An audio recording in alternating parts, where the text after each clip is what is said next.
여러분 안녕하십니까?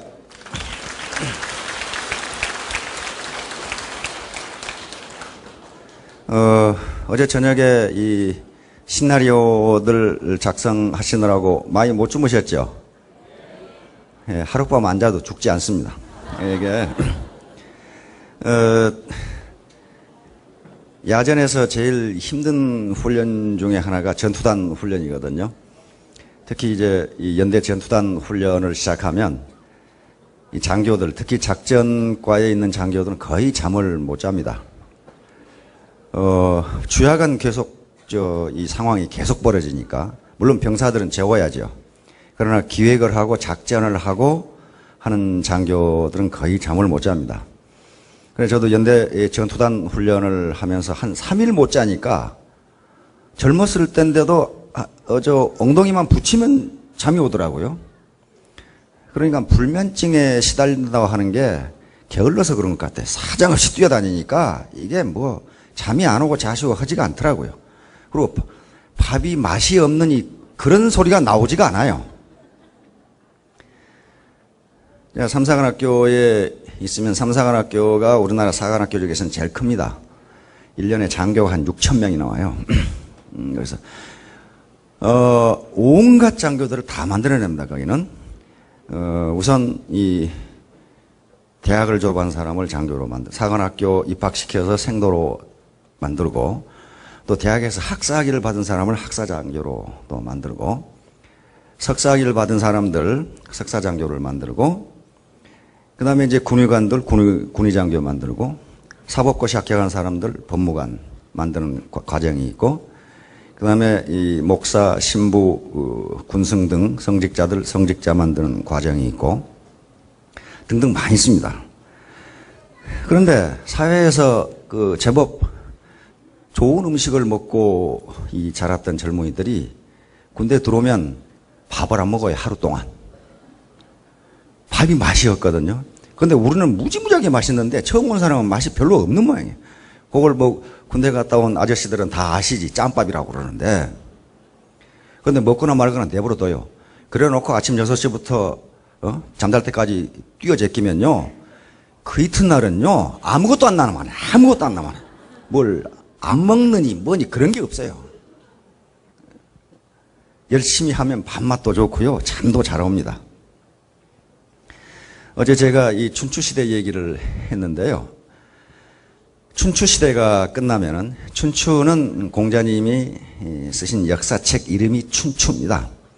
그래서 마침 공자님이 쓰셨던 역사책에 담았던 250년의 역사, 그 역사시대와 주왕조가 이제 중앙의 통제가 먹혀 들어가지 않는 시대하고 일치했기 때문에 그 시대를 춘추시대라고 그렇게 부릅니다.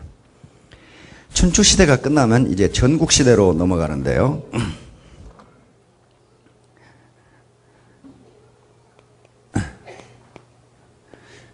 요 춘추가 공자님이 쓰신 이제 역사책 이름이 춘추입니다. 그래서 그때 시대를 춘추시대라고 이렇게 이제 붙였고, 요게 끝나면 전국시대로 넘어갑니다. 전국시대. 그런데 이 두 시대를 합해서 춘추 전국시대라고 이렇게 부릅니다. 이게 한 500년 되는 기간인데, 그러니까 주나라가 생겨가지고 약 900년간 지속했는데요. 300년간 그래도 통치가 됐고, 한 5, 600년은 아주 싸움으로 지생 기간이 5, 600년이에요. 그런데요, 한 왕조가 만들어져서 300년 가면 잘 갑니다. 사실 300년 만에 망하는 게 제일 좋아요. 조선왕조도 임진왜란때 사실은 망해야 됐어요. 망하지 않다가 일본에게 망한 거예요. 왜 그렇게 되느냐면요, 중국의 역사를 공부하신 분들은 알 거예요. 300년 이상 간 나라가 거의 하나도 없어요. 물론 5, 600년 간 나라들이 있는데 한 2, 300년은요 싸움으로 지생 기간이고, 겨우 통치가 된 기간은 300년을 넘지 못합니다. 명나라가 그렇게 강성했지만, 당나라 그렇게 강성했지만 300년이 못 넘어요. 200 몇십 년 만에 다 망했어요. 그거 왜 그렇게 됐냐면요, 처음에 역성혁명이 일어나서, 다시 말하면 반란, 쿠데타가 일어나서 새로운 왕조가 들어서면 과거 왕조가 그렇게 혼란하고 반란군이 많고 그렇게 된 이유는요, 과거 경제의 기반이 토지인데 토지제도의 문란에 있습니다. 다시 말하면 빈익빈 부익부가 계속되면서 토지 겸병이 일어나면서 가진 자는 산천을 경계로 땅을 갖고 못 가진 자는 송곳골 땅도 얻게 되면 그놈들이 전부 반란군이 돼요. 그래가지고 때려 엎어요. 그러면 새 왕조가 들어서면 왜 전 왕조가 망했는지를 알게 돼요. 그래서 땅을 다시 공평하게 백성들에게 분배합니다. 그리고 처음에 그것 때문에 지배계급이 통치를 잘못했기 때문에 망했다는 걸 알기 때문에 아주 정치를 잘합니다. 백성을 위한 정치를 해요. 그러다가 한 100년 지나면 어떻게 됩니까? 기득권 세력이 생겨요. 생겨서 욕심을 부리기 시작해요. 욕심을. 그래가지고 들이다 부를 쌓기 시작하고 힘없는 백성들 걸 뺏기 시작해요. 뺏기 시작하면 어떻게 됩니까? 백성들 입이 튀어나오기 시작하죠. 뭐 일어나, 뭐 이렇게 이제. 그래서 그러나 그럭저럭 한 200년 지탱합니다. 그러다가 한 100년간 싸움하다가 한 100년면 망해버려요. 그래서 300년 이내 다 망해요. 다 망합니다. 조선왕조도 사실은 임진왜란 때 망했어야 됐는데 망하지 않았거든요. 사실 우리가 이긴 전쟁이죠. 임진왜란은. 일본이 결국 물러갔으니까. 그렇게 되는데 왜 그때 망하지 않았느냐 하면은 우리가 무지하게 강해서가 아니고 뒤에 옆에 나라들이, 일본, 중국 나라들이 지급할 등에 불 떨어져가지고 정신들이 없었어요. 도요토미 히데요시가 망하고 도쿠가와 이에야스가 지금 저 에도 정부죠. 에도 막부죠. 그게 들어서면서 저그 발등에 불 끄느냐고 정신이 없었어요. 저쪽에서는 명나라가 쇠퇴하고 청나라가 일어나서 저끼리 싸우느라고 정신이 없었고 그런 판국이 안 망했어요. 사실은. 그때 망했으면 일본에게 안 먹혔을 수도 있어요. 근데 안 망하고 비실비실 하다가 결국 망한 거죠. 아무튼 뭐 그건 그때 얘기고, 자, 전국시대로 넘어가는데요. 언제부터 전국시대라고 그러는 학자마다 조금 다른데 사실은 BC 453년. 요게 이제 요 진나라라는 나라가 있습니다. 진. 요건 주왕실, 무왕의 동생이 세운 나라예요. 그러니까 아주 굉장히 가까운 나라입니다. 주왕조의 성 무왕은 희씨입니다. 희씨. 희씨인데요. 이 희씨성을 가진 그런 왕조예요. 그런데 이게 한 300년 지나니까 어떻게 되느냐 하면은 여기에 요 나라의 호족들, 그러니까 명문가들이 권력을 장악하고 왕이 유명무실하게 돼요. 그래가지고 BC 453년에 요 나라를 세 개로 쪼개가지고 호족들이 나눠 가져버려요. 그러니까 주왕실의 무왕의 동생이 세운 나라인데 그 나라를 지금 멋대로 명문 호족들이 나라를 세 쪽으로 나눠서 저끼리 나눠 가져버려요. 그럼 어떻습니까? 주왕실은 이제 있으나 마나예요. 명령이 먹혀 들어가질 않아. 자기 동생이 세운 나라를 멋대로 나눠 가져버려 그냥. 요게 어떤 나라들이냐면 한나라. 우리 대한민국 할 때 한나라입니다. 한나라, 그 다음에 위나라, 조나라 이렇게 세 개로 나눠집니다. 자, 그런데 그래서 이때부터를 전국시대라고 부릅니다. 이제 주왕실의 권위는 완전히 땅에 떨어지고 주왕실의 명령을 들을 놈이 한 놈도 없고 이제 강한 놈이 옆에 나라를 쳐서 뺏으면 그만이다. 요거예요 이제. 그래서 이쪽에 주왕실이가 있으면 이쪽에 있고 여기가 진나라라고 있었는데 진나라 진시황, 여기 서방에 있던 서쪽 변방의 오랑캐라고 생각했던 진나라가 이걸 쳐서 이제 먹기 시작합니다. 먹기 시작해서 맨 마지막에 강태공이 세웠던 제나라, 요 제나라가 망함으로써 전국시대가 끝나고 BC 221년에 진시황이라는 사람이 진제국을 만들어내는 게 전국시대의 종결이에요. 자, 그런데 이때 위나라에 서문표라고 하는 사람이 있었습니다. 서문표라는 사람이 업현이라고 하는 현, 그러니까 우리 같으면 무슨 군의 현령, 즉 현감으로 가게 됐어요. 현감으로 갔는데 그 업현이라고 하는 현의 관리들과 호족들과 장로들과 무당들이 백성에 대한 가렴주구가 이루 말할 수가 없었어요. 근데 가렴주구를 어떻게 하느냐 하면은 황하가 있는데 이 황하의 이 물귀신, 그러니까 용왕이 하백이라고 그러는 물귀신이 있는데, 용왕이죠, 이게.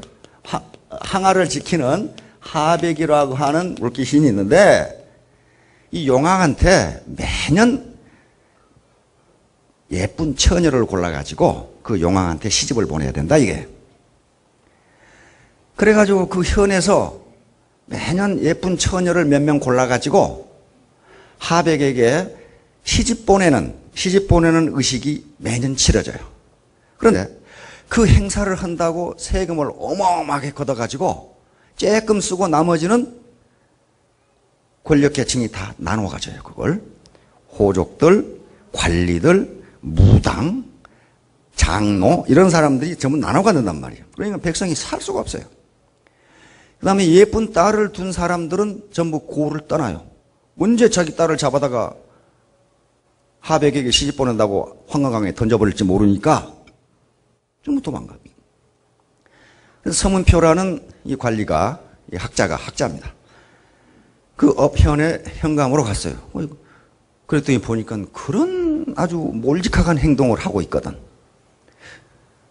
그래서 마침 부임을 했는데 하백에게 예쁜 처녀를 시집 보내는 날이다. 그날이에요, 마침. 그러니까 현감이니까 어떻게 해야 되겠어요? 아주 근엄한 자세를 하고 예복을 차려입고 나도 그럼 참관해야지 하고 갔어요. 가서 이제 무당이 별 희한한 신내림 구설 한번 하고 황하의 용왕에게 하백에게 처녀를 물귀신 처녀를 시집 보낼 차례가 됐어요. 시집 본다는 게 별거 아니고 처녀를 들어서 황강에 던져버리는 게 이제 그게 시집 보내는 거예요. 막 던지려는 찰나에 이 서문표가 잠깐 그 아가씨를 보자 이거야. 서문표 쑥 보니까 하하, 이 아가씨는 안 예뻐서 안 되겠구만. 그 예쁘지가 않아. 적어도 하백에게 제사를 드리려면 제일 예쁜 처녀를 골라야지. 그렇게 해놓고 무당 대장한테 당신이 황하 용왕한테 가서 하백한테 가서 여러 해서 예쁘지 않기 때문에 내일 제사를 지내겠다고 가서 보고를 하고 오너라. 그래가지고 그 무당 대장을 한강에 던져버렸어요. 그래가지고 아주 근엄한 표정으로 곧 나오겠지 하고 이제 이렇게 기다리고 있다가 암만 기다려도 안 나와. 하하, 스승이 가니까 안 나온 모양이니까 제자들이 가가지고 빨리 나오시라고 그래라. 그래가지고 제자들을 들어가지고 물에다 던져버렸어요. 또 이제 근엄한 표정으로 기다리는 거지. 안 나와. 허허, 여자들이 가니까 말이 안 통하는구만. 남자들이 가야 되겠네. 그 장로 3명 당신들이 가서 집단으로 가가지고 그 용왕님께 보고를 잘 드리고 무당들까지 다 데리고 오라. 그래서 장로들을 몽땅 물에다 던져버렸어요. 그리고 또 근엄하게 기다리는 거죠. 이놈들이 왜 안 나오나 하고 말이지. 그래가지고 있다가 나이 든 분들이 가서 그렇구만. 젊은 놈들이 가서 좀 데리고 와야 되겠네. 그리고 호족들과 관리들을 물에 집어 던지려고. 그러니까 이 어떻게 했어요? 아주 사시나무 떨듯 떨면서 아이고 잘못했습니다. 제발 한 번만 살려주십시오. 응? 이렇게 된 거예요. 서문표는 그런 방법으로 어편을 다스렸고 완전히 그런 푸닥거리 같은 이상한 짓을 싹 없애버리고 관계 수로를 해서 농민들을 풍요롭게 만들어줬습니다. 그 어디에 나오는 얘기냐면요. 사마천 사기 골계열전 서문표 스토리에 나오는 얘기입니다. 그 역사에 그렇게 기록되어 있어. 서문표가 이렇게 해서 백성을 살기 좋게 만들었다. 그런데 우리 박광길 회장님이 어디 가셨나? 바로 서문표 같은 일을 했단 말이에요. 난장판 같은 짓을 하는 것을 싹 없앴으니까 이제 군사작전을 해도 돼요. 그렇죠? 군사작전을 해도 돼요. 그래서 작전명령을 이제 하달하도록 하겠습니다. 작전명령 한번 띄워봐요. 그걸 안 없애고 하면은 무당판이 돼가지고 안 된다 그 말이지. 자, 작전명령은 1,000만 원 고지를 점령하랍니다. 그런데 여기가 석세스 아카데미, 즉 성공 사관학교. 사관학교는 장교를 양성하는 것이니까 자기 결의를 어떻게 해야 되느냐 하면은 나는 장교다. 나는 지휘관이다. 나는 리더다. 다시 말하면 장교, 지휘관, 리더는 누가 시켜서 하는 일이 아닙니다. 자기가 창의적인 아이디어를 내서 부하에게 지시하고 목표를 달성한, 즉 폴로우미, 나를 따르라 하고 가는 게 리더예요. 그렇죠? 나를 따르라, 폴로우미. 누가 가락해서 가고, 가락해서 가지 마라 그러면 안 가고, 하자니까 하고, 하지 말자니까 안 하고. 요것은 두 번째예요. 쫄병이, 좀비. 살아있는 시체를 좀비라고 그러거든요. 리빙 데드. 영혼을 뽑아버린, 주술사가 영혼을 뽑아버린 인간. 요것을 좀비라고 그런단 말이에요. 부두교 저쪽 토속신앙에서 나온 말입니다. 이 중국 같으면 강시. 퍽퍽퍽 뛰어다니는 강시. 자, 나는 능력 있는 사람이다 라고 하는 자신감을 가져요. 자신감. 요게 생각대로 된다고 그랬습니다. 나는 용기 있는 사람이다. 난 핑계를 대지, 이 핑계가 무지무지 많거든요. 우리 시어머니 때문에, 시아버지 때문에, 누구 때문에 한다면 한다. 나는 게으름병이야. 이 게으름, 나중에 게으름에 대해서는 다시 제가 설명을 하려고. 무지무지 게으른 거예요. 부지런한 사람. 이건 몸을 빨리 움직인다고 부지런한 게 아니고 성과가 나는 일을 하는 것이 부지런한 겁니다. 성과 없는 일을 하는 것은 그건 게으른 거예요. 난 도움을 받기보다는 도움을 주면서 살겠다. 그래서 반드시 1,000만 원 고지를 점령해. 이 과거가 있으면 요거 50% 디스카운트 된 겁니다. 이거. 이 1,000만 원 고지라는 게. 자, 그러면 이제 이런 작전 명령이 내려갔으면 전투를 해야 되겠죠. 예, 전투 편성을 한번 보여주세요. 이게 뭐 총사령관이 있어야 될 거 아니야. 예, 부사령관, 군수사령관은 SBT 김치봉 대표가 물건을 대주니까 군수사령관이 돼야 됩니다. 그리고 본부 참모가 있어야 되고, 이제 군단장은 우리 로얄마스터 윤영성 대표가 군단장을 맡을 수밖에 없고, 사단장은 로얄마스터 임승택, 김성일, 박정수, 최규정, 박용욱, 임병구, 이덕우, 임점자, 홍영구, 김영수. 이거 사단장 맡아야 되고, 여단장은 SM, 스타마스터, 박아미, 김순식, 조상익, 이현자, 임혜자, 준인환. 이런 분들이 이제 맡아야 될 거란 말이에요. 각급 지휘관은 모두 직별 모든 사업자가 지휘관이 돼야 돼요. 왜? 장교들이니까. 석세스 아카데미가 장교니까. 그 다음에 병력은 모든 고객이 병력이 되는 겁니다. 우리 국민 전체가, 세계 전체가 다 이렇게 된단 말이에요. 자, 그런데 지난 시간에 어제 제가 시간이 없어가지고 끝부분을 설명을 못했습니다. 우선 지피지기를 좀 보여주십시오. 나를 알고, 적을 알고 나를 알면 100번 싸워도 이태롭지 않다. 백전불태. 이렇게 됩니다. 위험할 태자입니다. 요 위험할 태자 옆에 붙은 요자는 요 죽음과 관계되는 것은 모두 요자가 들어갑니다. 부지피 이지기 일승일부. 상대를 모르고 적을 모르고 나를 알면 한 번은 이기고 한 번은 진다. 승률 50%다. 그러니까 성공할 확률이 50%다. 그 말입니다. 부지피 부지기. 상대도 모르고 나도 모르면 매전 필태. 싸울 때마다 이태롭다. 그러면 내 적이 누군가를 알아야 되는데 내 적이 누구냐? 내 적이 누구냐? 내 적이 여기 보면 요 사람들이 전부 적이에요. 나 자신, 스폰서 엔터 파트너, 고객. 이거 이상하잖아요. 요게 물리치기가 어려운 게요. 우군인 것 같으면서 적군이에요, 이게.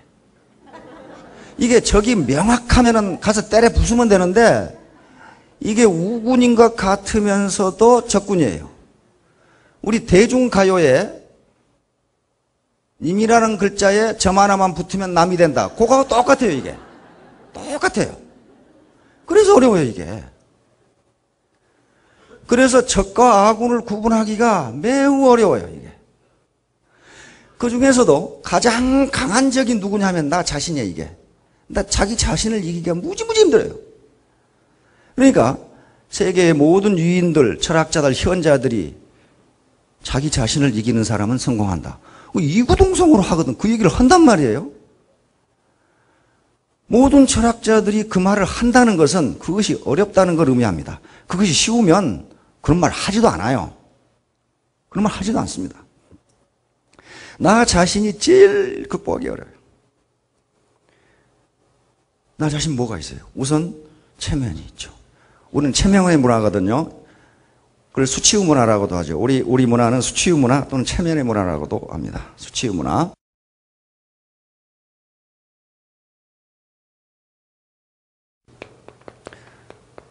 수치의 문화.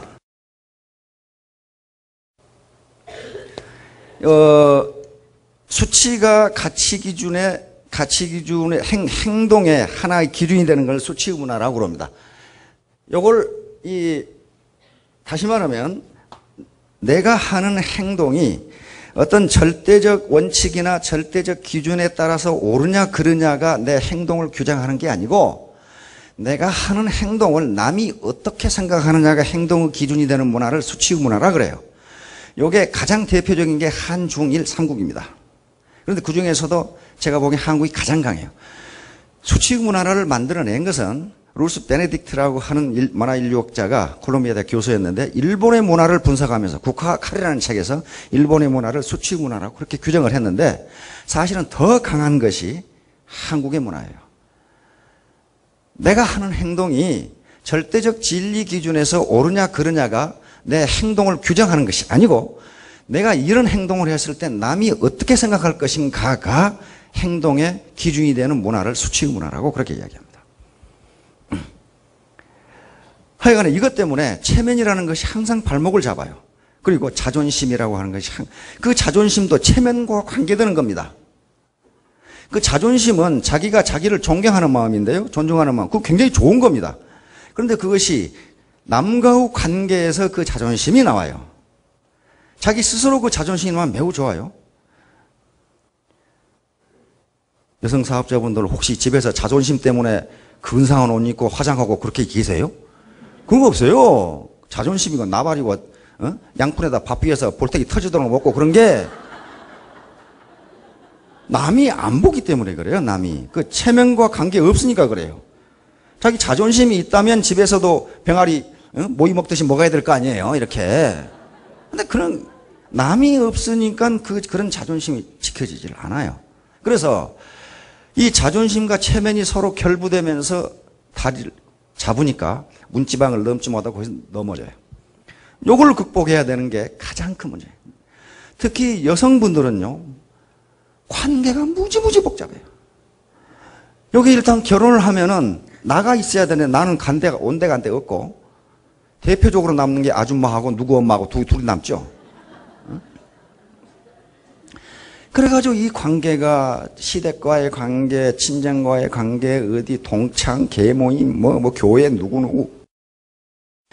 이 관계가 연나무, 대추나무 연거리도 해가지고 날마다 이것을 못할 핑계거리가 있어요. 오늘 시댁의 시삼촌 조카의 생일 100일인데, 뭐 이런 것들이 이제 내가 가봐야 되는데, 내가 종손이니까 반드시 가봐야 되는데, 내가 장남이니까 가봐야 되는, 이런 게 무지무지 많아요. 그래서 항상 아주 그럴듯한 핑계가 존재해요. 여기 못 나올 핑계가 존재한다고. 사업을 못할 핑계가 존재를 해요. 이게 나 자신이에요. 그러니까 이런 것을 나 자신을 극복하지 못하면, 그러니까 요 사업을 못하게 하는 가장 강력한 적이 나 자신이에요. 요걸 물리치지 않으면 못해요. 그러니까 이건 우군이면서 적군이란 말이에요, 지금. 우군이면서 적군이에요. 요걸 극복하지 못하면 나는 내가 하는 일이 당신이 뭐라고 하건 옳다고 생각한다. 요 신념이 있어야지 밀고 나갈 수가 있어요. 나는 누구에게 피해를 주는 것도 아니고 국가 경제에 피해를 주는 것도 아니고 모든 사람에게 이익을 주고 싶다. 혜택을 주고 싶다. 그래서 나는 내가 하는 행동, 일이 옳다고 생각한다. 보람 있는 일이라고 생각한다. 요거요. 그러니까 나는 장교다. 난 주체적으로 내 의사결정을 한다. 누가 그런다고 해서 그렇고 그렇지 않다고 해서 그렇지 않다. 그게 아니다. 요걸 극복하지 못하면 물리치할 GP인데 요 GP하고 지기하고 똑같아요. 두 번째는 스폰서와 파트너. 이건 특정 스폰서와 특정 파트너를 이야기하는 게 아닙니다. 왜냐하면 네트워크 구조에서 나 자신은 스폰서이면서 동시에 파트너거든요. 여기 있다면은 여기 또 있고 나는 여기에 스폰서이고 여기에 파트너라는 거예요. 그러니까 모든 사람이 적이 될 수가 있어요.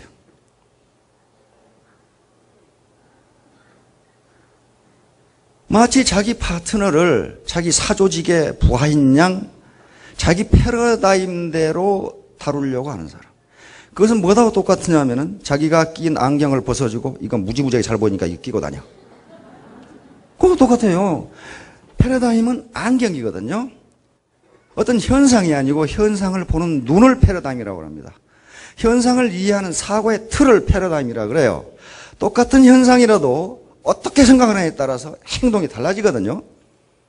어제 우리 박광길 회장님이 말했듯이 앞에 보이는 불빛이 어선의 불빛이라고 생각하면 나는 군함이니까 네가 비켜라고 할 수 있지만 저놈이 등대의 불빛이라고 이 사고 구조를 바꾸면 내가 움직여야 돼요. 등대가 어떻게 움직입니까? 못 움직여요. 그렇듯이 안경이고 사고의 틀인데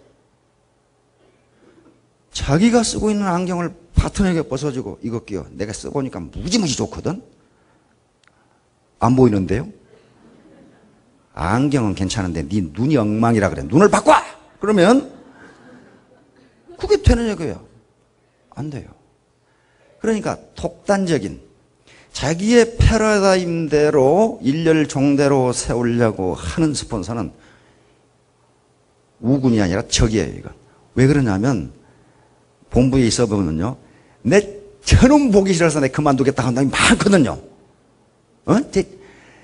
내가 안 했으면 했지 저 쌍판떼기 보기 싫어서 하기 싫다고. 그건 뭐예요? 우군이에요. 적이에요. 적이에요. 적이라고 이게 스폰서가 적이에요. 적이. 그런데 그렇게 말은 그 사람도 결코 쌍판떼기 볼만한 사람은 또 아니에요.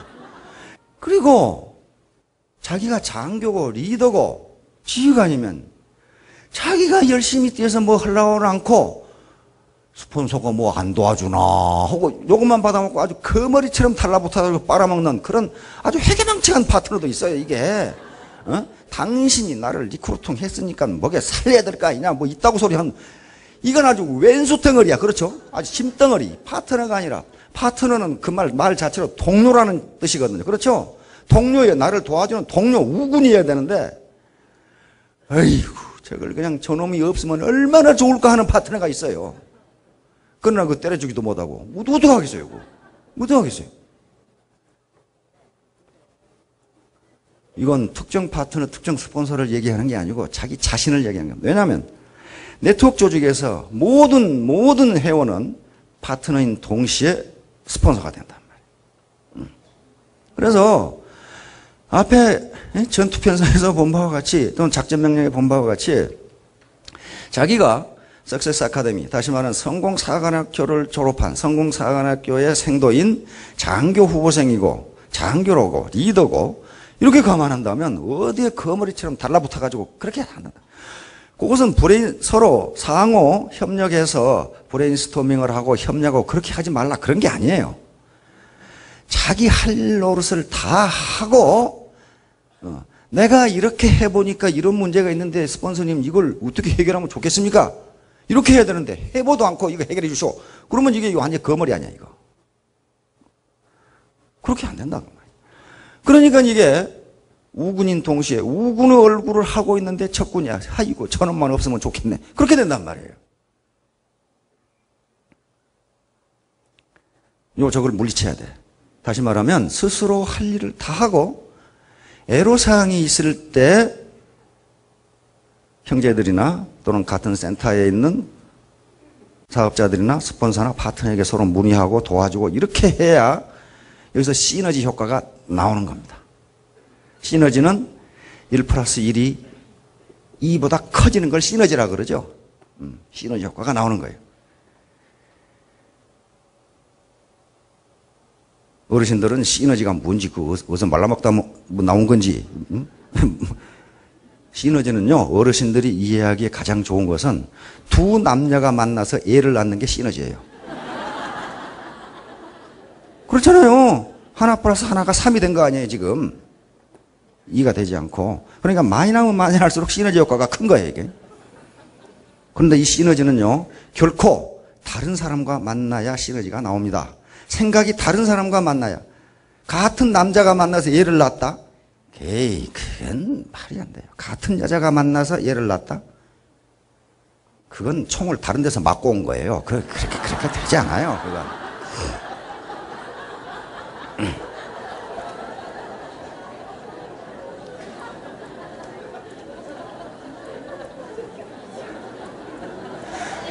반드시 다른 생각, 다른 경험을 가지고 있는 사람이 모였을 때, 다른 지식을 가지고 있는 사람이 모였을 때, 그 경험과 지식을 서로 나누면, 그 아이디어를 서로 나누면 3도 되고 5도 되고 이런 시너지가 나오는 거지.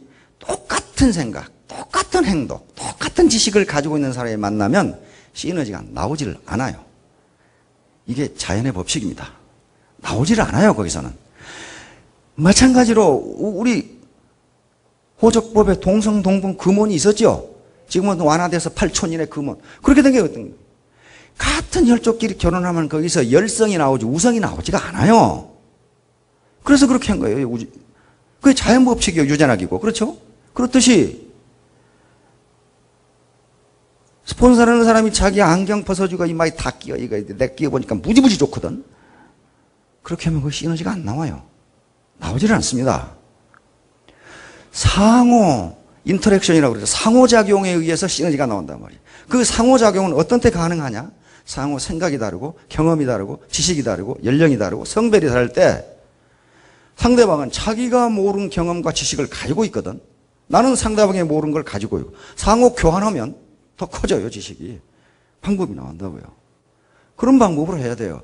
자기 것을 다 하고 모르는 것을 스폰서에게 묻고 파트너가 협조하고 이렇게 해야지.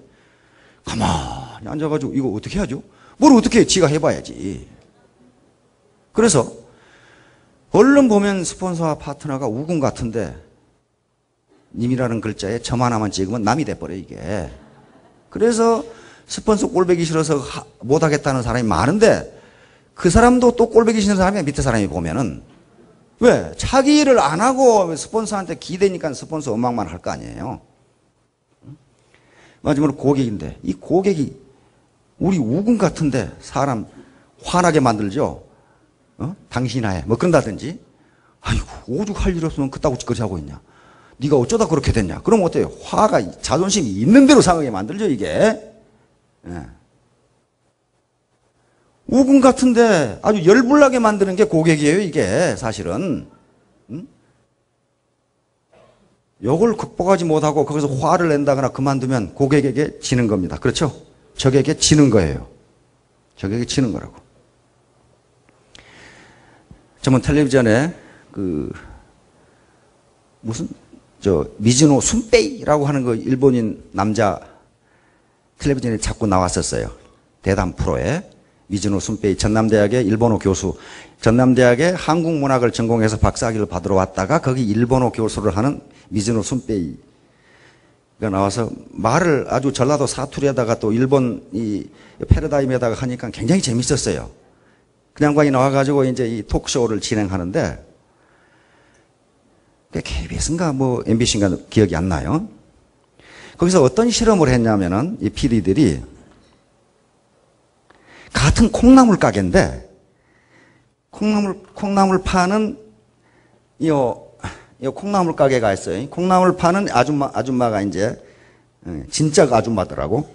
아줌마가 있는데, 똑같은 대학생, 연령도 같고 생김새도 비슷하게 생긴 대학생을 아르바이트생으로 이렇게 구해가지고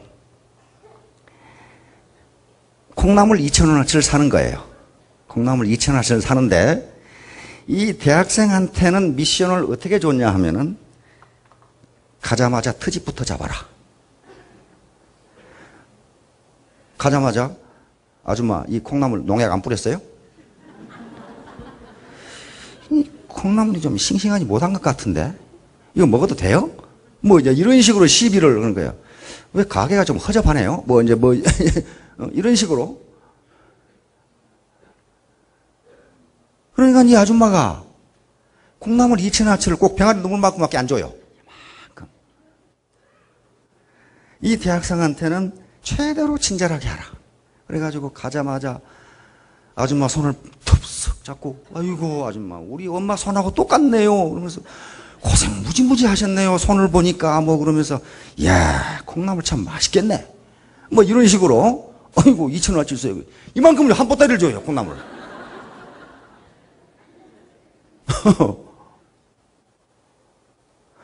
자 이렇게 되니까 그러니까 요거 불친절 친절 이렇게 됐단 말이에요. 여기는 2,000원어치인데 콩나물 쬐끔 주고 여기는 2,000원어치인데 콩나물 한 보따리를 줘. 그러니 한국 패널들이 뭐라고 그러냐면 그걸 보고 아나운서가 이제부터는 콩나물을 사러 갈 때 아줌마가 보이는 100m 전방에서 포복을 하고 기어가야 되겠구나. 그러면 콩나물 통째 줄 것이다. 뭐 이제 이런 식으로 하는데 미즈노 순빼이가 그러면 안 된다고 그러더라고. 역시 일본 패러다임이에요. 야, 그래서 깜짝 놀랐어요. 어떻게 콩나물 주인이 저렇게 할 수 있느냐. 그러면서 하는 유명한 말을 하더라고. 고객은 상점을 선택할 수 있지만 상점은 고객을 선택할 수 없다. 그러므로 상점 주인은 어떤 고객이든지 동일하게 대우해야 된다. 이런 식으로 톡 하는 거예요. 야, 역시 일본적 사고방식, 일본적 패러다임. 그게 맞다 하는 생각이 들어요. 어떻게 상점이 고객을 선택합니까? 고객이 상점을 선택한다. 그러니 그 상점을 선택한 고객 중에는 별의별놈이 다 있다 이거예요. 거기에 따라서 상점은 차별 대우를 해서는 안 된다 그러더라고. 깜짝 놀랐어요. 아 그렇구나. 나도 그 패널들하고 똑같은 생각을 했거든. 아이고 앞으로 콩나물 사러 갈 때는 미소를 띠고 가야 되겠구나. 근데 순빼이는 그런 얘기를 안 해요. 그러면 안 된다는 거야. 마찬가지입니다. 그러니까 이 고객이 우군이 되게 하려면 핏대나게 하는 고객을 웃음으로 대하지 않으면 안 된다는 거예요. 그렇게 하는 것이 고객을 이기는 거예요. 이 고객이란 적을 물리쳐서 우군으로 만드는 거예요. 나 스폰서 앤 파트너 그리고 고객은 우군의 얼굴을 하고 있으면서도 적군이 될 수 있고 적군이지만은 점 하나 띄워버리면 님이 된다 그 말이야 지금. 남과 님. 누가 그 가사 기가 막히게 만들어놨어요. 그렇죠? 예. 요걸 이게. 그래서 지피지기라는 게 지피지기. 나를 알고 상대를 안다는 게 곧 나 자신을 아는 거예요. 나 자신. 내 자신이 어떻게 행동해야 될 것인가. 여기에 성공의 비결이 있습니다. 자, 그러면 이제 어떻게 요걸 알면 바로 되는 게 아니고 승병선승 그 자막 좀 올려주세요.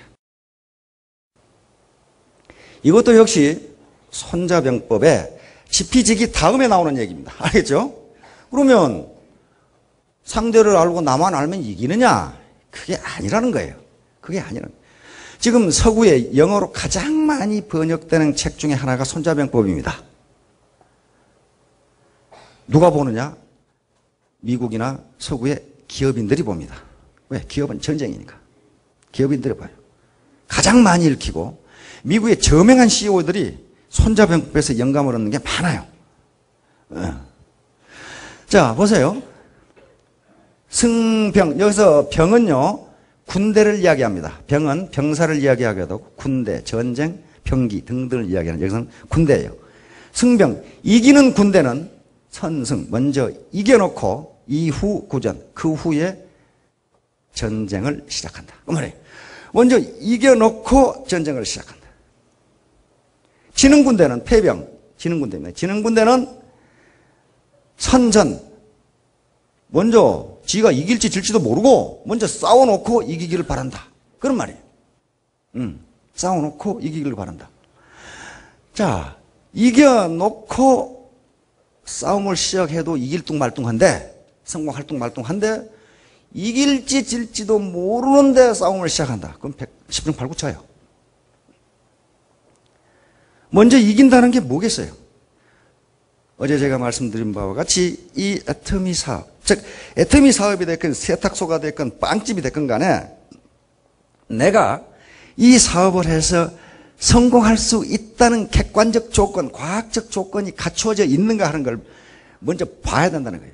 그게 갖추어지지 않으면요 10중 8구 망해요. 망한다고요. 이게 먼저 이겨놓고 해야 돼요. 아, 이건 승산이 있다고 생각했을 때 해야 된단 말이에요. 경영 시스템, 제품의 품질과 가격 시스템, 보상 시스템, 이벤트 시스템, 교육 시스템, 이것이 과연 성공할 수 있는 객관적 조건이 되느냐 하는 걸 먼저 봐야 된다. 그리고 치밀한 계획을 세워야 돼요. 치밀한 계획 없이 작전에 성공한다? 있을 수가 없어요. 있을 수가 없어요. 어제 우리 박영일 회장님 MBO를 말씀드렸죠? Management by Objectives. 피터 드라카라고 하는 아주 저명한, 얼마 전에 돌아가셨죠? 20세기 가장 직관력이 뛰어난 그런 학자 중에 한 분인데 그냥 뭐 만들어낸 거예요. 먼저 목표를 정해야 돼. 목표를 정해놓고 이걸 뒤로 계획을 세우는 걸 후보 계획이라고 부릅니다. 뒷걸음질 치면서 계획을 세워서 이 목표를 달성하는데 그럼 나는 지금 뭘 해야 되느냐 이렇게 돼야 된단 말이에요. 나는 뭘 해야 되느냐 해보고 어떻게 되는가 보자. 그건 달성이 안 돼요. MBO가 나오는 것은 그렇게 하는 것이 기업이 성공하더라는 거예요. 이걸 누가 가장 잘 하셨냐 하면은 박정희 대통령이 제일 잘했어요. 박정희 대통령이 혁명에 성공하셔서 경제개발 제1차 경제개발 5개년 계획을 세워야 되겠는데 그 당시까지 우리 경제가 성장을 해본 적이 없어요. 물론 성장했어요. 1%, 2%, 뭐 어떤 때는 마이너스 왔다 갔다. 박 대통령이 경제학자들을 불러가지고 경제개발 제1차 5개년 계획을 세우라고 했어요. 그런데 뭘 경제개발을 어떻게 하느냐 말이야. 기술도 없어. 자원도 없어. 달러도 없어. 뭐 그렇다고 무슨 노동자의 수준이 높은 것도 아니야. 전부 그 당시 우리 농업이 한 60%는 70% 됐거든요. 거의 대부분 농민이고. 그럼 어떻게 경제개발을 세우냔 말이야. 그래서 우리 경제가 얼마나 성장할 수 있나? 그러니까 글쎄요, 한 1% 성장하면 잘한 거고 그냥 먹고 살면 그만이고 이렇게 된 거예요. 왜냐하면 그 당시 사정이 그렇게 됐어요, 사실은. 그런데 박 대통령이 그 쓸데없는 소리 하지 말고 이걸 목표를 5%로 해놓고 그럼 우리가 뒤로 후보 뒷걸음 쳐가지고 그럼 5%를 달성하려면은 우리가 지금 뭘 해야 되는지 찾아내라 이게. 목표를 5%를 해놓고 그러면 길을 어떻게 뚫어야 되고 외자를 어떻게 가져오고 공장을 뭘 짓고 이게 나와야 될 거 아니에요. 투자를 얼마를 해야 이게 되고 이거 5% 성장하는 그 계산은 금방 됩니다. 투자 몇 %면 성장 5% 한다. 이렇게 탁 나와요. 자본계수만 알면은. 그런데 그러려면 투자를 하려면 돈이 있어야 될 거 아니에요. 돈은 하나를 찍어서는 안 되고 달러를 가져야 된단 말이에요. 우리 기계가 없으니 일본에서 기계를 가져야 되고 독일의 기계, 미국의 기계를 가져야 되고 거기서 원료를 사와야 되고 이렇게 되니까 그러면 외자 도입을 얼마를 해야 되고 공장을 뭘 지어야 되고 뭐가 애로사항이니 뭘 타게 이게 나올 거 아니에요. 이게 후보 계획이에요. 이게 MBO란 말이에요. 그래가지고 밀어붙였어요. 밀어붙이니까 5%가 성장한 게 아니라 7%가 성장해버렸어. 자신감을. 된다. 이걸 만약에 아이고 내 사정이 지금 우리 사정이 그렇지 않습니다. 요거 했으면 1%도 성장하기 힘들다. 그런 말이에요, 지금. 먼저 목표를 정해놓고, 고지를 점령해놓고, 정해놓고, 다시 말하면 점령할 도시를 정해놓고, 적을 점령하려면, 우리 무기체계는 어떻게 해야 되고, 병력은 어떻게 해야 되고, 항공력, 함포는 어떻게 해야 되고, 탱크, 포, 이게 어떻게 되냐는 게 나올 거 아니에요. 그러면 그걸 후방에서 준비해가지고 점령을 해야 된다. 그러면. 여러분들이 지휘가 아니에요. 언제까지 평양을 점령하라. 이런 작전 명령을 받았어요. 그렇게 나오거든요. 반드시 기간이 있어요. 엠비어는요, 몇 가지 조건이 있어야 돼요. 첫째는 달성 가능해야 되고, 그것이 명확하게 숫자로 나타나야 돼요. 그리고 반드시 기한이 주어져야 돼요. 언제까지 이걸 달성하라. 그렇지 않으면 그 엠비어가 안 돼요. 되지 않습니다. 그런데 천일 천만원 작전은 모든 조건을 다 갖추고 있어요. 1000만원이다. 1000일까지다. 숫자로 명확하고 그걸 달성했는지 못했는지도 명확하게 평가가 돼요. 그래서 승병이 되려면은, 다시 말하면 성공하는 사업가가 되려면은 먼저 이겨놓고 시작해야 돼요. 이겨놓고 시작해. 그래서 목표를 정해가지고 내가 그럼 지금 뭘 해야 되느냐 하는 걸 결정해야 된단 말이에요. 이걸 제가 결정해 줄 수는 없어요. 왜냐하면 모든 센터, 모든 사업자가 상황이 다 다르고, 그러나 한 가지 예를 들면 이런 거예요.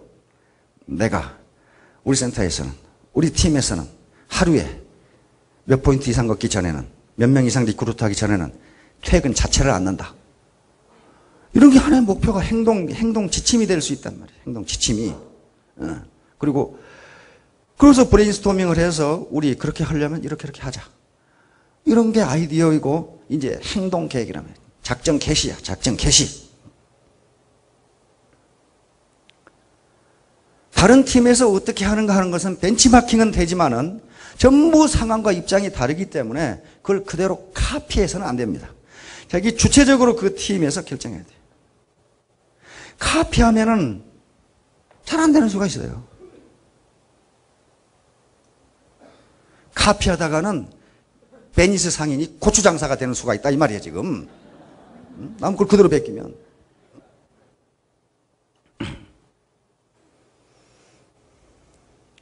역사 시간에 공부를 안 한 영구가 답안지를 쓰다 보니까 생각하는 사람은 누가 조각했는가? 아무래도 모르겠어. 앞에 판장 것을 보니까 로댕 그렇게 적어놨단 말이야. 눈이 나빠서 이놈을 영구는 오댕 그렇게 적었단 말이지. 오댕. 역시 졸다가 공부를 안 한 맹구가 옆에서 보니까 오댕이라고 적어놨거든. 똑같이 적으면 선생님이 컨닝했다고 그럴 거고 머리를 굴리는 거죠. 답을 텐뿌라 그렇게 이제 탁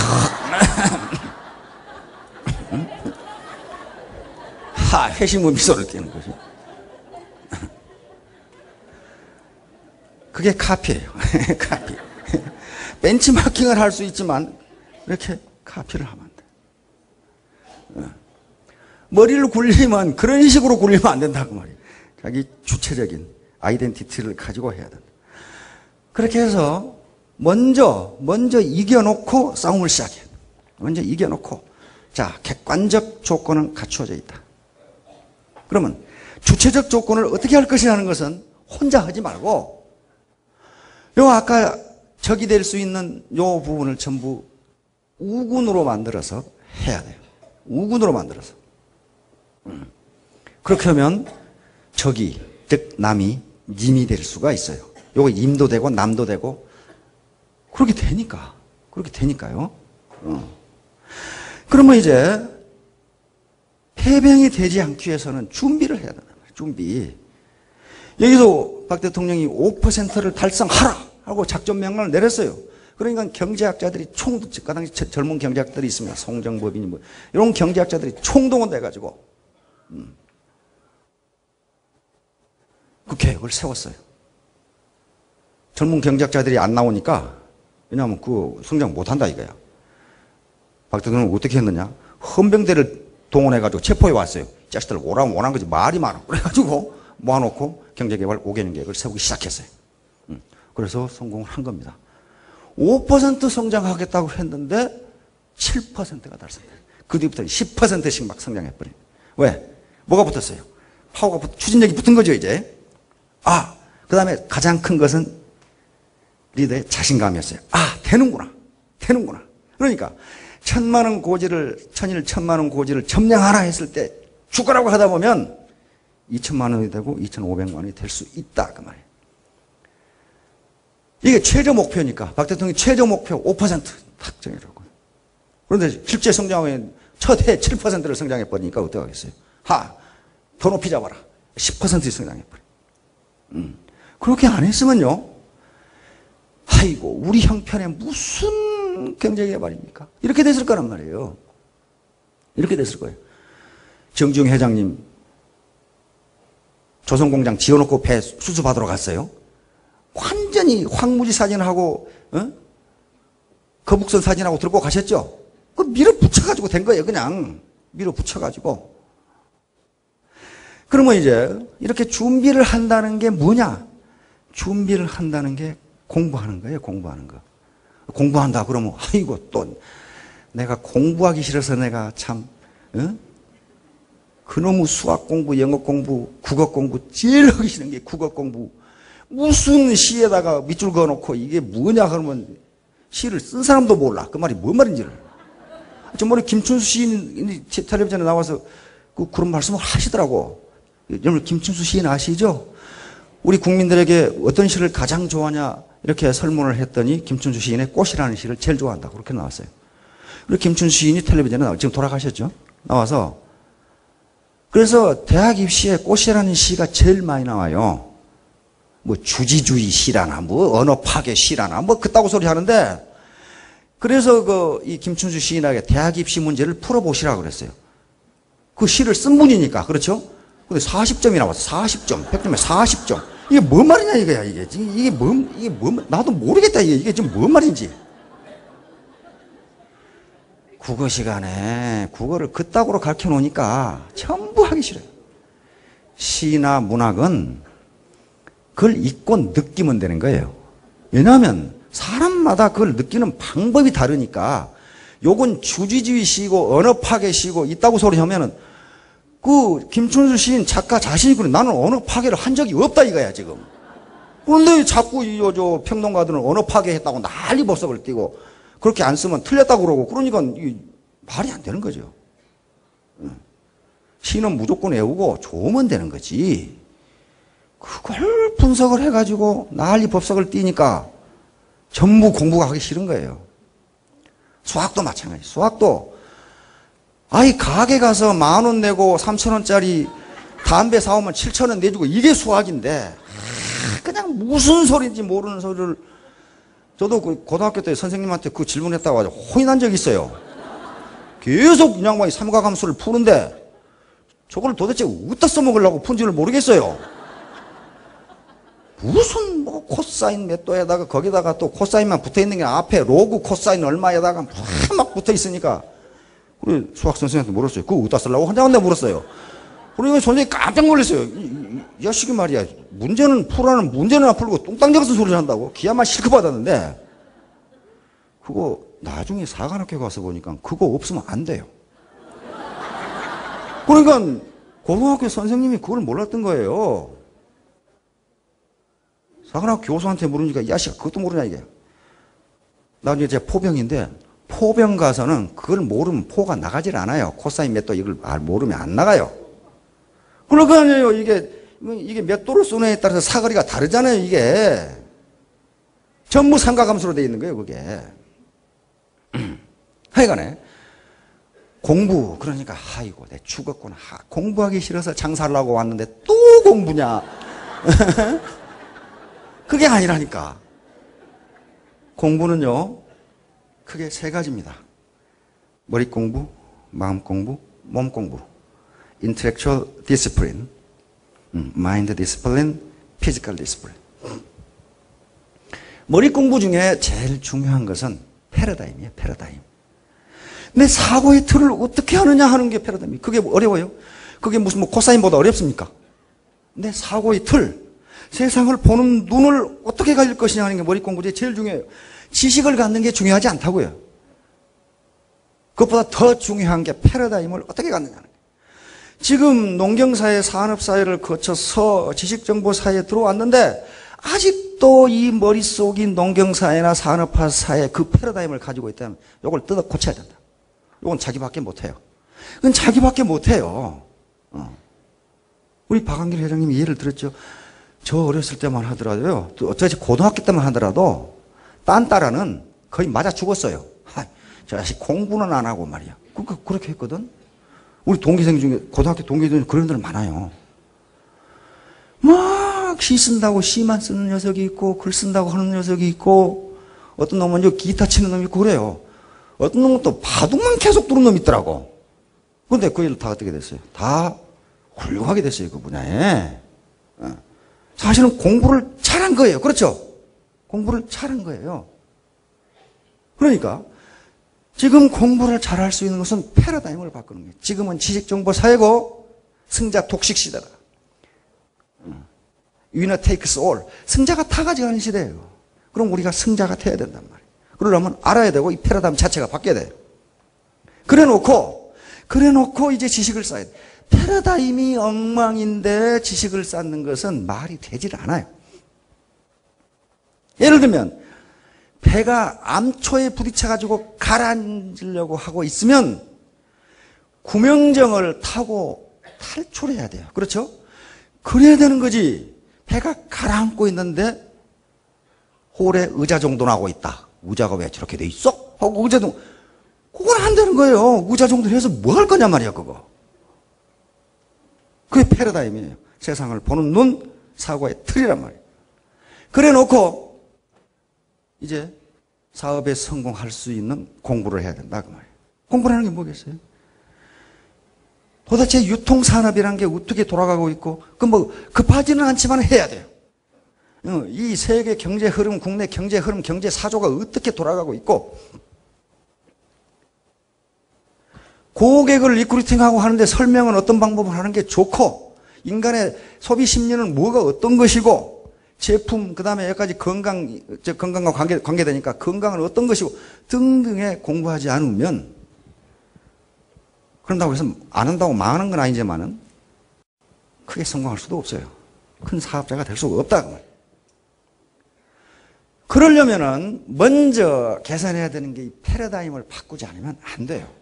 왜 그러냐면은 저는 어떤 철학자가 그 철학자 이름을 다 잊어버렸어요. 한 말을 진짜 맞다 하는 말이 하나 있어요. 모든 인간은 무식하다. 왜냐하면 자기가 아는 것 외에는 모르니까. 그건 맞다. 의사 선생님을 무식하다고 얘기하지 않는데 그럼 보고 자동차 정비해보라 그랬어요. 정비공한테 날마다 아마 기합 받을 거예요. 나이 그 정도 먹은 놈이 그거 하나 못하냐고. 왜? 그 양반은 의학은 잘 알지만은 자동차 정비는 무식한 거예요. 그러면 누가 유식하고 누가 무식하냐? 그런 문제가 나와요. 왜냐하면 이 세상에 알아야 할 지식이 너무 많기 때문에 지식의 양을 가지고 알고 있는 지식의 양을 가지고 무식하다, 유식하다 구분할 수가 없어요. 저는 경제학에 대해서는 어느 정도 알지만은 달걀 후라이 하는 방법에 대해서는 전혀 몰라요. 어떻게 하는 건지 이것을 전혀 몰라요. 바늘 만드는 것에 대해서는 더 몰라요. 더 모른다고. 그러니까 무식한 거야. 그쪽에서는 무식한 거라고. 그러면 누가 유식하고 누가 무식하냐. 그것은 가지고 있는 지식의 양 가지고 결정되지 않습니다. 앞으로는 더욱 그럴 거예요. 그래서 지식을 가장 잘 정의한 게 어디에 있냐면 논어가 들어있어요. 근데 톨스토이가 그 논어를 읽어보고 지식의 정의로서는 가장 정확하다 이렇게 얘기해요. 톨스토이가 읽어봐서 톨스토이가 논어를 읽어보고 어떻게 지식을 이렇게 정확하게 정의할 수 있느냐. 거기에 뭐라고 나오느냐면요. 이렇게 나와요.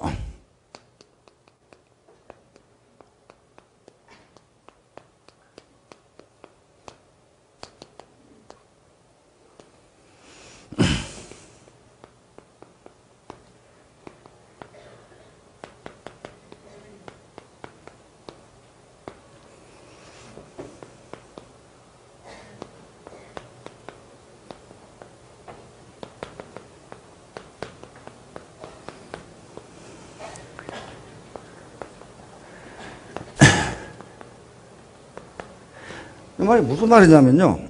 공자님 제자 중에 자로라고 하는 제자가 있습니다. 공자님보다 9살 연하인데 공자의 일생은 이 자로와 함께 같이 갑니다. 자로는 공자님의 제자이면서 친구예요. 자로가 없는 공자의 일생은 의미가 없어요. 삶 그 자체예요. 제자이면서 친구예요. 왜냐하면 공자가 스스로 공부를 해서 사람을 가르칠 때 누구 오라고 안 했어요. 사람들이 와서 배웠어요. 자로는 그 당시에 소위 협객이었습니다. 협객은 지금 우리 같으면 임꺽정이에요. 임꺽정. 협객이었어요. 칼 차고 돌아다니면서 사람을 해치고 도둑질하다가 부잣것 뺏어다가 이렇게 주고 하는 협객이었어요. 이 자로라는 사람이 공자가 뭘 가르친다고 하니까 이 자식이 뭘 가르치는지 가서 때려 죽이려고 왔어요. 그런데 공자의 인품에 감화돼 가지고 거기서 스스로 제자가 됩니다. 이 자로예요. 그러니까 이게 불황무식한 놈이에요. 그 당시에 불황무식하다는 것은 문자를 모르는 사람을 이야기하는 거예요. 왜냐하면 그 당시에 문자가 생기는 시대이기 때문에 문자를 안다는 것 자체가 무지무지 어려운 거예요. 지금 문자를 만들고 한자를 만들어 가고 있는 시대 아니에요. 지금부터 2500년 전이니까. 그런데 이 불황무식한 놈한테 공자님이 학문을 가르치기 시작하니까 어때요? 간땡이가 붓기 시작하죠. 하하, 내가 뭔가 알거든? 이렇게 된 거야. 그러니까 공자님이 이거 안 되겠죠. 자기 몸의 분신이에요. 왜냐하면 공자의 일생은 이 불황무식한 놈을, 다시 말하면 보통 사람을 선비는 우리 개념의 조선왕조의 선비가 아니고 사, 문무를 겸비한 사람을 사라고 하는데 이걸로 만드는 것이 공자의 일생이에요. 그러니까 보통 서인을 사로 만드는 과정이 공자의 일생인데 그 대표적인 예가 이 자로라는 사람이 자로. 그런데 자로의 어릴 적 이름이 유입니다. 유. 그런데 스승이 원래 이 어릴 적 이름이 있고 우리 동양에서는 20세가 되면은 자라는 게 생기죠. 자라는 게 생겨요. 자가 자로이고 또는 계로, 그리고 이름이 유입니다. 공자가 유야 이렇게 부른 거예요. 그러면 유야. 자, 자기 제자 9살 어린 제자를 어릴 적 이름을 불렀다는 것은 어떻다는 걸 나타내니까 무지무지 친밀하게 불렀다는 거예요. 애기 때 이름을 유야 불렀어요. 회녀 지지호. 여자는 계집 여자인데 한자에서는 고전에서는 종이도 없고 먹도 없고 붓도 없고 세 기수로 써야 되니까 발음이 같으면 같은 뜻으로 씁니다. 너 여자입니다. 여기서는 너여. 너에게 지지호. 안다는 것이 무엇인지 가르쳐주마. 그렇게 한 거예요. 저 회자는 가르치려 했자입니다. 가르치려 했자. 너에게 내가 안다는 것이 무엇인지 가르쳐주마. 즉 지식인이라는 게 뭔지 가르쳐주마. 그 말이에요. 지금 가르쳐주마. 지지 위 지지. 아는 것을 안다고 하고 그 말이에요. 아는 것 안다고 하고 위는 뭐뭐 하나.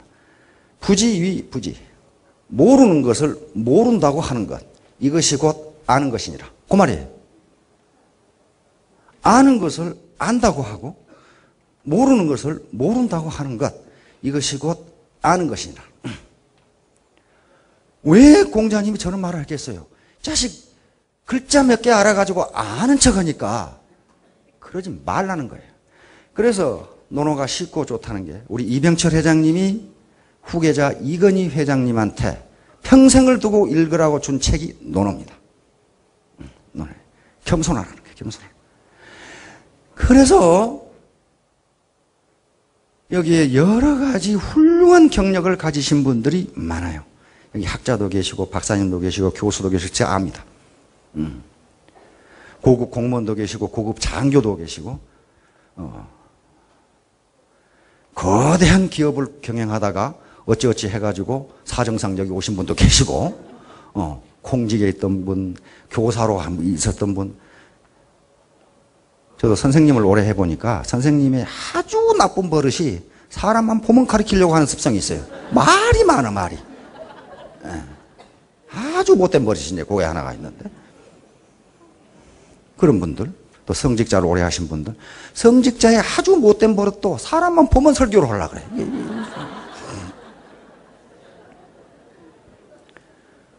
그런 걸, 그 분야에 대해서는 무지무지한 전문가들이 있어요. 그렇죠? 그걸 인정을 해준단 말이야. 해주는데 모든 걸 다 한다고 생각하지 마라. 모든 인간은 무식하다. 왜냐하면 지가 아는 것 외에는 모르니까. 그렇잖아요. 그러니까 아는 것을 안다고 하고 모르는 것을 모른다고 하는 거예요. 이것이 곧 아는 것이니라. 톨스토이가 보고 감격을 한 거예요. 톨스토이 인생론에가 들어있어 이 말이. 러시아의 대문호였던 톨스토이 인생론에 어떻게 지식을 이렇게 잘 정의했느냐. 지식인을 이렇게 정의했느냐. 따라서 유식과 무식은 어떻게 구분하느냐면요. 유식한 사람은 자기가 무식하다는 것을 아는 사람을 유식하다고 그래요. 무식한 사람은 자기가 무식하다는 걸 모르고 자기가 유식하다고 생각해요. 이게 무식한 거예요, 이게. 그러니까 지식의 양에 의해서 결정되는 게 아니고 자기가 모르는 게 많다고 생각하는 사람은 유식한 거예요. 그런데 내가 모르는 게 뭐 있어, 이만. 네가 나보다 나은 게 뭔데? 이렇게 한다면 굉장히 무식한 사람이에요. 왜냐하면 자기가 저 사람보다 못하는 게 뭔지를 모르거든. 그렇잖아요. 그래서 머리 공부는 우선 패러다임을 바꿔야 되고 안다는 게 뭔지 알아야 되는 게 뭔지. 내가 아무리 의사 선생님을 했지만은 유통에 대해서는 모를 거 아니에요. 그럼 그거 무식한 거예요, 유통에 대해서. 그럼 배워야 돼요. 배워야 돼요. 아무리 자기 스폰서가 자기 아들 같은 사람이라도 배워야 된다 이거야. 그 자세가 없으면 되지를 않아요. 이번에 평창올림픽, 동계올림픽 우리 유치했죠? 참 기가 막힌 두 아가씨가 있었죠. 하나는 아줌마지만은 나승현 대변인. 나승현 대변인이 귀국해가지고 기자들이 여러 기자회견을 했더라고. 뭐 기자회견을 한 것이 아니라 물어봤어요, 기자들이. 거기에 가장 인상적인 대답이 있어요. 기자가 나승현 대변인이 지금까지 만나본 사람들 중에서는 대한민국에서 그렇게 성공한 사람도 드물고 부러울 것도 없고 재산도 많고 하는 사람들인데 그 사람들이 무슨 특징적인 것이 없더냐 이렇게 물었어요. 생각해 보세요. 이명박 대통령, 이건희 회장, 한진 조양호 회장, 대한체육회 그 누구냐 박용성 회장, 김진선 특임대사, 그다음에 저 누굽니까 저 태권도 그 선수 IOC 위원, 동아대 교수, 토비 도슨, 김연아 작년에 돈 많이 벌었대. 115억 벌었대. 도대체가 성공할 만큼 하고 부러운 것이 하나도 없는 사람들인데 당신 평생에 그런 사람들만 그렇게 왕창 모아놓고 상대해 본 적이 없을 텐데 혹시 뭐 특이한 점은 없더냐? 그랬더니 나승현 대변인이 두 가지를 얘기해. 대단히 특이한 점이 두 가지가 있다. 하나는 그 양반들은 잠은 언제 자는지 왜 그렇게 부지런한지 모르겠다 이거야. 무지무지하게 부지런하다. 그런데 그분들뿐만 아니고 IOC 위원 전체가 그렇게 부지런하다. IOC 위원은 월급 주는 게 아니죠. 전부 자기 자업을 가지고 있는 사람이에요. 자업도 한두 개가 아니고 전부 기업의 그룹 회장 전부 그런 분들이. 그런데 무지무지하게 부지런하다. 두 번째는 무지무지하게 겸손하다. 다시 말하면 그 양반들이 대통령이고 그룹 회장이고 그러시지만 영어는 나승현 씨가 더 잘해요. 그렇죠? 그래 나승현 씨가 훈련을 시키대. 대통령님, 그 R 발음하고 L 발음이 왜 그 모양입니까? 응? 그리고 이건희 회장이나 박용성 회장님이나 조양호 회장님이 와서 내가 혹시 뭐 고쳐야 될 거 없냐고 이렇게 묻더라는 거예요. 그러면 이건 이렇게 해서는 안 되고 저렇게 해야 됩니다. 그러면 아이고 알았다고 쭉 하라고 또 연습한대요 또.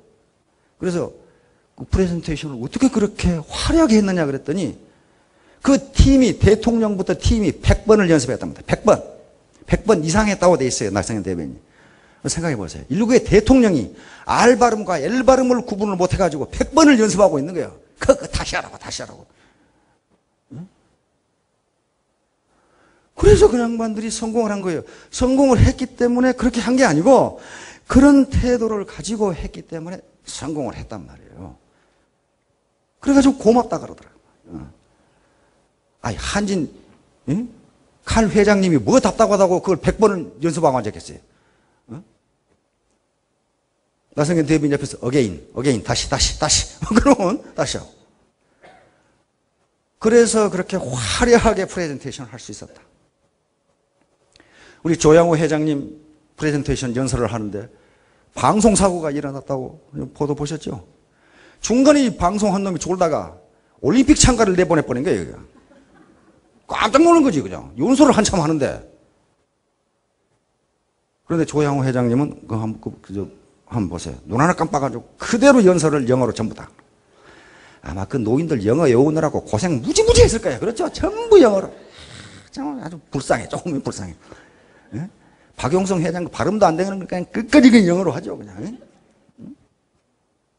그런데 끝까지 한 거예요. 그래서 기자가 그걸 또 물었더라고. 그걸 어떻게 그걸 끝까지 당황 않고 할 수 있느냐 그랬더니 100번 이상 연습했기 때문에 가능했다. 그렇게. 근데 IOC 위원들은 그걸 어떻게 생각했냐. 저놈들이 백뮤직을 넣는구나. 또 그렇게 생각했대요. 마침 올림픽 참가가 탁 나오면서 연설을 계속하니까. 저놈들이 백뮤직을 넣는구나. 그걸 당황해가지고, 야, 임마, 마이크 꺼. 이렇게 해서 뭐 어떻게 됐겠어요? 그거예요. 바로, 성공한 사람들이 성공했기 때문에 부지런하고, 성공했기 때문에 겸손한 게 아니라, 원래 그랬기 때문에 성공하신 거예요. 그게 머리 공부예요. 가장 중요한 거. 마음 공부는 결의를 다지는 결의. 내가 반드시 성공하고 말겠다. 반드시 성공하고. 그 결의가 그것이 그렇게 된다는 건 이미 과학적으로 다 증명이 되어 있는 거예요. 그걸 자기 충족적 애언이라고 그러죠. 셀프 풀필링 프로피시라고. 자기가 생각한 대로 이루어진다. 그거거든요.